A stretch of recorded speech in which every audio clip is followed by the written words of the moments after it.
spoke on justice, lack of oppression, lack of discrimination. All right? Just think about punctuality, being on time, being early, and not just discipline yourself to be early. You don't. The African American brother telling me that Hitler liked African Americans. I said, where you read that from? I had to educate him. When I finished with him, he thanked me. He said, thank you, sir. But because he's not reading, he admitted, I'm not reading. See, you can't play it on AI to teach you. That's right. You got to read. Ikra bi rabbikal akram. That's right. Thank you, my brother. Assalamu alaikum. Walaikum salam. So thank you for the comment, for the contribution. I'm looking for a place to disagree with you. I don't have one. The importance, the vital, critical necessity of history, but there are people who have successfully cut us and others off from history. Yes, that's right. And one of the most consistent themes of the Quran, without any doubt, is history and its importance. So, not knowing where you come from, not knowing how things started, not knowing the pioneers, not knowing the foundations, it's extremely important. And which direction would you like to go in?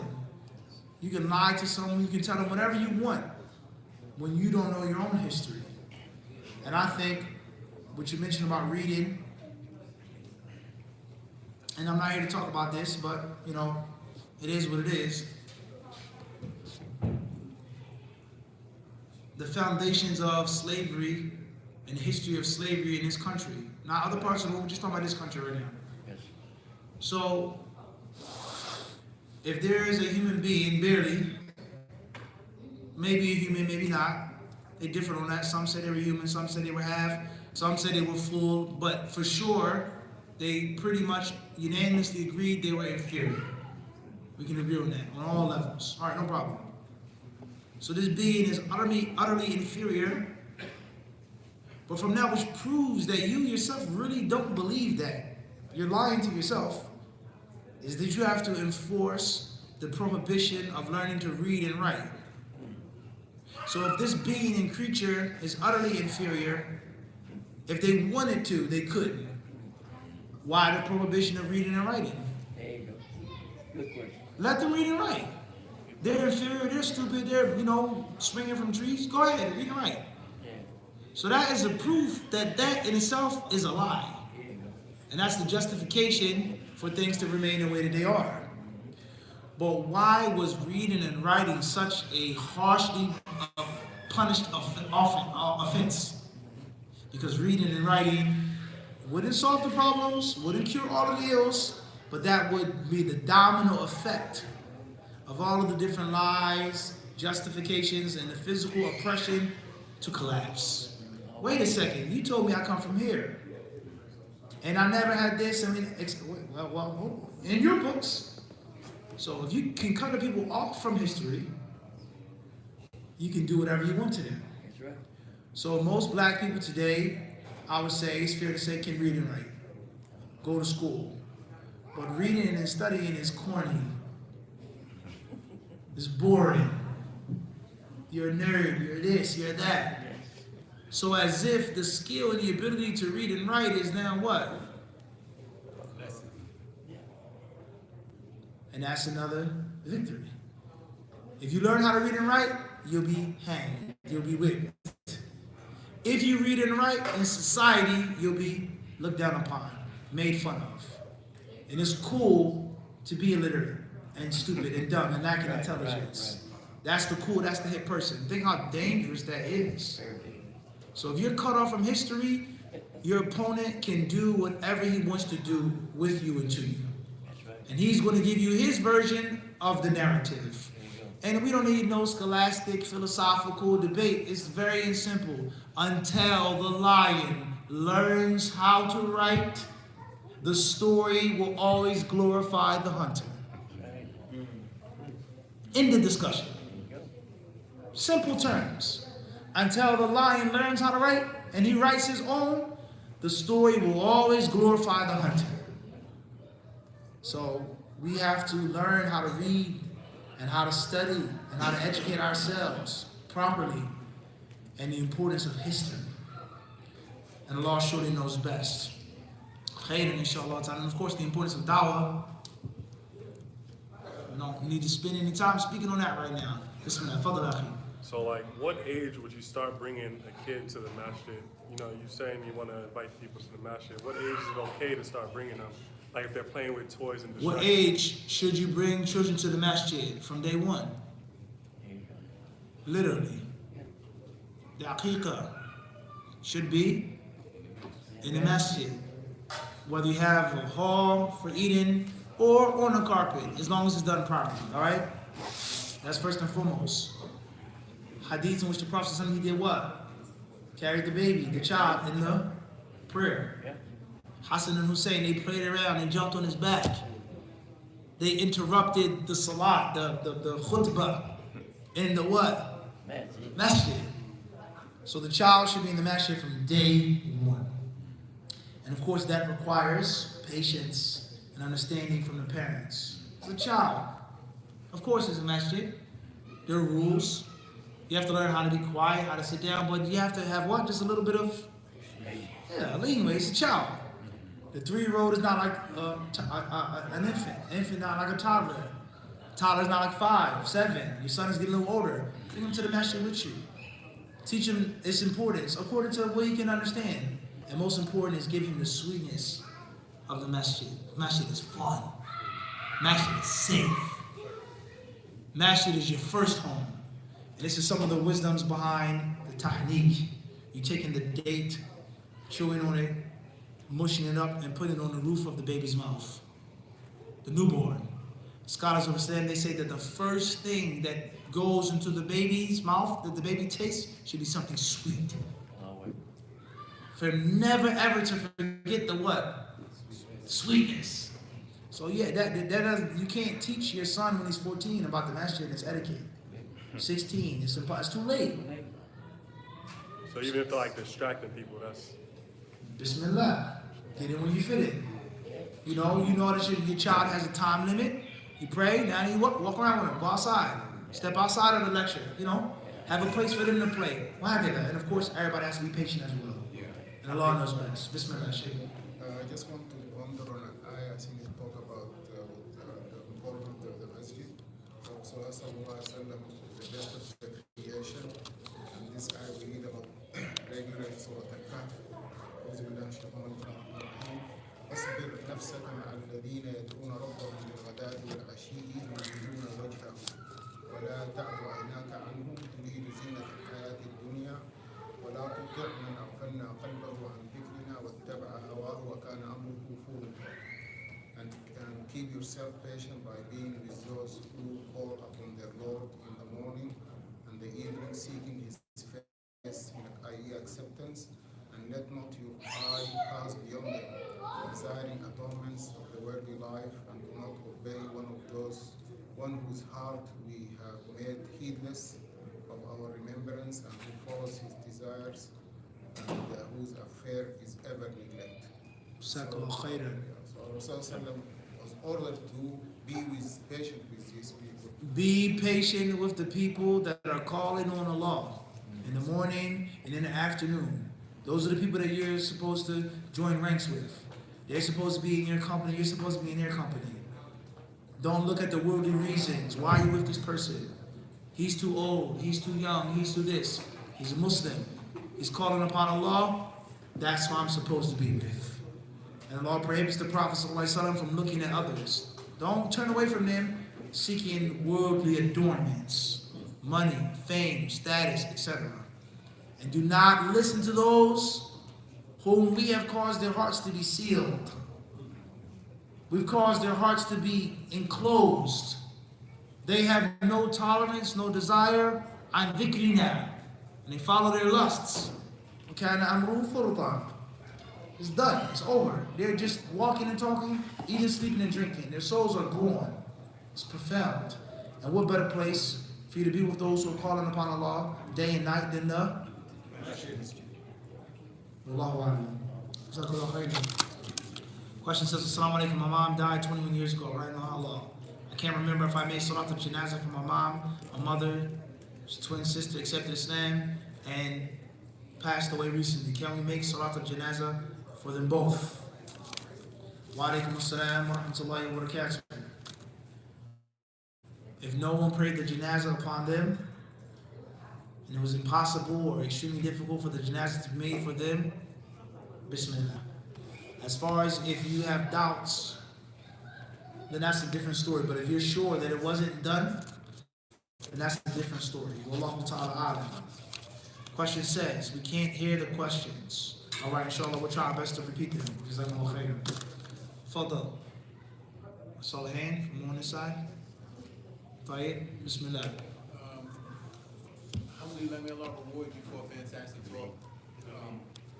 Don't worry, I'm going to repeat it, inshallah. So, what seems to be emerging that I've been having a difficult time with some individuals is the Quran-only movement, leaving the masjid, not these people actually would have connected with history and not being in the masjid.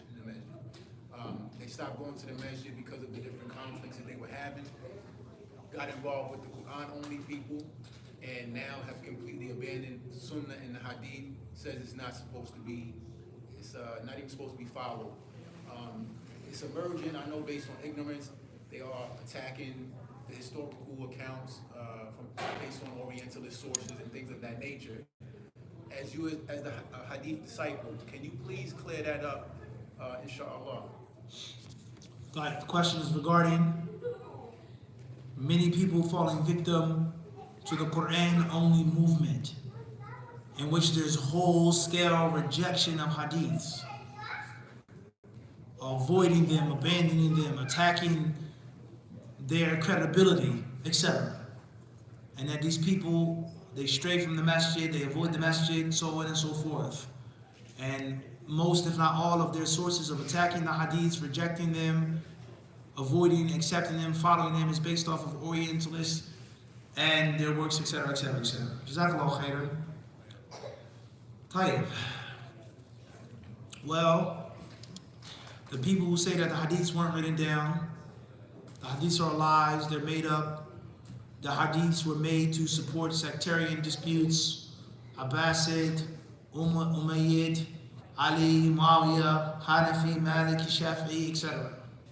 The people who say that the hadiths promote superstition, and the hadiths talk about degrading of women, and all types of made-up beliefs, and the list goes on. They have a whole plethora of attacks. Why hadiths are fake, false, why they're made up, and why you as a Muslim should not follow them. No problem. That's fine. But just know for sure they're the same people who say that the Quran is an invention of a madman who was an epileptic, Muhammad. His own people rejected him. His own family, the closest of his kin, acknowledged that he was mentally insane and that he would have convulsions and pass out, claiming that he had an angelic experience with Gabriel. I don't believe that, I don't accept that, okay? But you accept everything else they say about the hadiths. It's a little contradictory, right? Hadith rejection is nothing more than a byproduct of Quran rejection. Stop and think about that now. No, this isn't true. Hadiths were written down. We don't have to discuss none of that. But those people telling you this about Bukhari and this and that are the same people who are saying that Muhammad was a false prophet. That's food for thought. Understand? Food for thought. Why can't you accept hadiths? Because they don't make sense. How many verses in the Quran do these people say don't make what? Hadiths promote violence. And the Quran also promotes, according to them, beat women, kill infidels, anti-Semitism, the Jews are cursed, etc., etc. What do you pick? When do you pick and choose what you want to follow and obey? And that is why people who reject hadiths, and they say that only Quran movement, you find them shaving and trimming down the actual Quran. And it goes on and on and on until there's what? nothing left. That's hold that, as we say. Hold that. Think about that. Extremely, extremely dangerous. So every problem that you have with hadith, its historical documentation, its content, you're going to find the exact same problem with according to them. And that's a fact.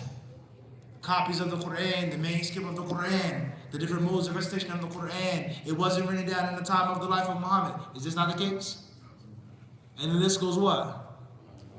On and on and on. So the ultimate goal behind anyone saying reject hadith, no doubt, is apostasy. But the shaitan doesn't present himself like that all at what? All at once. So that's food for thought. And there are many, many other ways of debunking their lies and their arguments, their books. We have lectures on this. But I believe in striking the shepherd, and the sheep will scatter. Strike the shepherd, and what? The sheep will scatter. And the Quran say, "Appeal Allah or appeal Rasul." There's no doubt about that. There's no doubt about that. Alaikum salam to Allah. Yeah, I just want to ask a question and follow up to what the brother just said. Simply put like this: if their deeds were lies or whatever they were truth, how do you know how to pray? Because the prayer to actually get to Allah wasn't in the Quran. It was their deeds that actually exemplify how you pray. So if they think their deed is false, then they should not pray then. Because it's not in the Quran. Jazakallah khairan for that contribution. There's no doubt about that. They have answers for that. And of course, no, it's the same question. It's the same question. It's the same question. Barakallahu feekum. It's the same question. They have answers for that, but I mean, at the end of the day, why religion? Right. Why faith? Do whatever you want to do. As long as you're a good person, a clean person, you go to work, you pay your bills, you pay your taxes, you don't do nothing wrong. Why even form a religion? Everything that is said about the hadiths is said about the Quran. Everything that people say against Muslims in Islam and the Quran, the same thing is said about religion. And the ultimate goal is what? Rejection. And it take you further and further and further away. And Allah knows best. What's important is how to pray, how to fast, how to make hajj. How much sense does it make saying only the Quran? There are many books that we've reviewed on our channel. You can check out our playlist, Hadith Disciple Critical Book Review, in which people have discussed these arguments at length with regards to hadith rejection. And Allah knows best. Question says, where does praying with hands down and by the legs come from? Is this the type of prayer valid? What is the proof? Either way, barakallahu feek. Wa feekum barakallah. So there are many Muslims, to keep things simple and easy, please, brothers and sisters listening, I quote, to keep things simple and easy, I quote, okay? With regards to praying with your hands by your side and not putting them and folding them, whether on the chest, between the chest and the navel, on the navel, or beneath the navel. Please listen carefully. Folding and crossing the hands in the prayer, irrespective of what? Where? All right, stay with me. Here. What's important is the hands being what? Folded. Thank you. Folded and crossed. Hand, wrist, forearm, elbow. What's important is being what? Cross. Where does putting the hands to the side come from? Is it valid? So on and so forth. To keep things simple and easy, there are four traditional schools, four orthodox schools of Islamic jurisprudence, fiqh. The madhab of Imam Abu Hanifa, may Allah have mercy upon him. The madhab of Imam Malik bin Anas, may Allah have mercy upon him, Imam al-Hijrah. The school of thought of Imam Shafi'i, and the school of Imam Ahmad bin Hanbal. May Allah be pleased with each and every one of them. So to keep things simple, there are many Muslims, a large part of the Muslim world, who studies, follows, and adopts the teachings of the second of those four, who is Imam Malik ibn Anas. And many, not all, they say, we pray, we stand in our prayer, with our hands to the sides, because that is what Imam Malik did. No problem. Is that right? Is that wrong? Is that correct? Are we supposed to pray like the Prophet? That's not the discussion right now. Read why Imam Malik prayed with his hands to his side. And maybe, just maybe, the light bulb will pop on in your head. For argument's sake, if that's a valid argument, there was a reason why Imam Malik prayed with his hands to his side. And in brief, Imam Malik was tortured. He was oppressed by the ruler, by the governor, for something that Imam Malik said. And that was concerning divorce, once or 3 times. They shaved Imam Malik's head, they shaved his beard, they beat him, and they put him on the back of a donkey. And some versions say on the back of a camel. And they made the donkey, they made the animal walk around town with him beaten, bloodied, and shaven, humiliated him. And obviously Imam Malik had to pray. So when he prayed, he was beaten and whipped so badly, he didn't do what? So, we're not getting into, is that valid? We're going to pray because our Imam did it. We're not getting to that right now. But maybe, just maybe, if you read history, once again, you would see that that was an exceptional case. And that wasn't the original case. So I'm going to blindly follow my Imam. I don't care what you say. No problem. But my Imam prayed with his hands what? And people saw him praying with his hands at his side because he couldn't what? Common sense. And Allah subhanahu wa ta'ala showed him his best. There are some that pray with their arms down to their thighs. Fight. Next question. Fadl. In continuation of that question, was it recorded before his torture that he prayed with his hands? Was it recorded before his torture that he prayed with his hands? We've clearly stated that. He was whipped, he was beaten, he was tortured, he was weak. So he prayed like that as a result. So before he was beaten, tortured, and whipped, he didn't. Wallahu a'lam. That's not even getting into the discussion what the other imams said. It's not even getting into the discussion is there anything clear from the Prophet regarding that? We're not even getting into that right now. But I'm trying to make a point. And that is, there's a way of following. Just like there's a way of studying and being independent. Most of us can't even follow properly. We can't even make the correct taqleed. Imam Abu Hanifa, may Allah have mercy upon him, he never ever said this. Imam Ahmed, may Allah have mercy upon him, he never what? He never ever said this. That's a mistake. Imam Shafi'i, may Allah have mercy upon him, he never ever said this is valid or acceptable. That's for argument's sake that you can totally, absolutely what? Follow them blindly. But for argument's sake, that is inaccurate. So you have to learn how to follow, let alone proof and evidence. But I'm a simple person. أنا إنسان بسيط. تقليد له أحكام وله ضوابط وله آداب وله شروط. المقلد لابد أن يكون تقليد صحيح. Your blind following has to be what? Valid. So if we can't blindly follow correctly, as I say, that's a wrap. Everybody got the point I'm trying to make? And Allah subhanahu wa ta'ala shooting those back, saying there's no great man except that he's been lied upon and quoted inaccurately, correctly or incorrectly. And the 4 imams are no what? They're no different. They were great men, and there were people who liked them, people who hated them. They had good students that were accurate in their descriptions, and there were people who were a little off and they misquoted them. And Allah surely knows best. Bismillah. How crucial is it for an imam, a masjid that does not have an imam, to find an imam? How crucial is it for a masjid that's without an imam to find an imam? I think it's absolutely necessary. Whether it's temporary, part-time, even if it's someone that can come and do the basic services, who isn't there full-time, quote-unquote. A body without a head.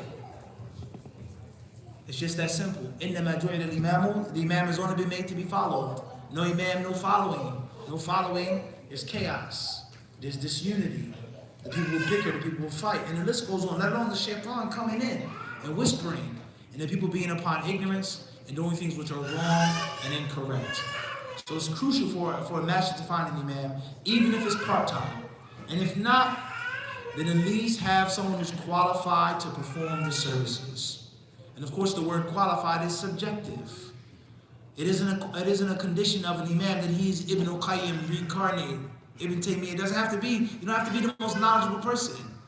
But someone who knows the basics, someone who's fundamentally sound, and someone who's qualified to perform the services. At least, as a starting point. And Allah subhanahu wa ta'ala surely knows best. Exactly. As it relates, And thank you, Ashi, for your compliments as well. Further. as it relates to the prohibition of buying and selling inside the masjid, does that pertain to setting up booths outside of the masjid? Buying and selling in the masjid and it being prohibited. Does that pertain to booths outside of the masjid? No. Making a contract in the masjid. The hadith states, إِذَا رَأَيْتُمْ مَنْ يَبِيعُ أَوْ يَبْتَاعُ فِي الْمَسْجِدِ. When you see someone making a barter, my hand is in what? Your hand. Bay', like bay'ah, comes from that, a hand. Most people, when they would make sales back in the day, and even to this very day, they would do what? Shaking hands. Congratulations, or good luck, or thank you very much. At the car dealership, they do what? Shaking hands. And there's some cars to this very day, their logo is two people doing what? Shaking hands. So the actual transaction in the masjid, that's prohibited. Me paying off a debt, giving you what I owe you, isn't what? Prohibited. You clear on that? Let alone outside of the masjid, announcing, advertising, so on and so forth. The hadith also says, وَإِذَا رَأَيْتُمْ أَوْ يُنْشِدُ ضَالَةً. He was calling out, where's my lost animal? Where's my camel? Anybody see my camel? Have you seen my such and such? Have you seen my such and such? فَقُولُوا, the hadith states, لَا رَدَّهَ اللَّهُ عَلَيْكَ. May Allah never return to you your lost animal. You see someone buying and selling in the masjid, you say to them, the hadith tells, authentic hadith, لَا أَرْبَحَ اللَّهُ تِجَارَتَكَ. May Allah make your sale unsuccessful. Because the masjid isn't what? Built for that. So that's the actual contract. Outside of the masjid, total different what? Story. Last but not least, brothers, they asked me about this a couple of years ago. There was a lot of controversy about this. I was in Maryland. Is the hallway, is the second floor, the basement, is that a part of the masjid? Some people say that you can't have any announcements, you can't buy or sell anything, even if it's outside of the actual musalla area. And I told them that the masjid is the area that's designated for prayer. And most masjids in the United States, not all, this masjid being built from the ground up, but most masjids are rehabilitated houses or storefronts or warehouses. And we see different levels and their rooms. So, for you to say that if I'm on another floor, another wing, totally separated from where we sit and pray and make Jummah, you can't buy, you can't sell, the menstruating woman, the non-Muslim, all of those rules apply. How practical is that? Do you make salah in this room, in this office? So that clearly proves that in these scenarios and situations, the masjid is the what? No doubt about that. And anything outside of that is to be respected. It's under one roof, it has one wall, but at the same time, it's technically not the what? Let alone the fact that the place isn't even a masjid, it's a musalla. And that's an argument in itself. And Allah subhanahu wa ta'ala surely knows best. That's another one? Yeah. Okay, inshallah. Jazakallah khairan. Questions come from online. Initials SS from Springfield, Virginia. Is there authenticated proof that washing the hands before eating should not be wiped or dried? Is there authenticated proof that washing the hands before eating should not be wiped or dried? I don't know about that. There are many authentic hadiths regarding washing